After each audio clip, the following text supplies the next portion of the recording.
slow dance. Before I show you the finished product, let me go ahead and go through your zincs.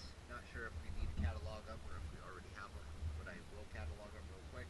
You do have a EP612 transom zinc. You have 2 stern thrusters. You have 1 ZCH, I think it's a 5 on the rudder.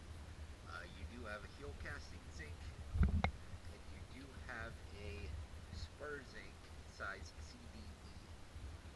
That's all the zincs I saw. There's no shaft zincs, no spot to put them, no bow thruster zincs. You do have stern thruster, a bow thruster, and you do have stabilizers.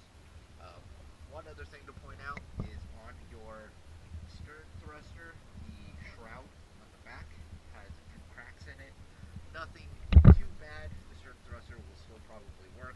I'm just going to go ahead and show you that in the video to where you guys can see it. Let's go ahead and check out the hull clip.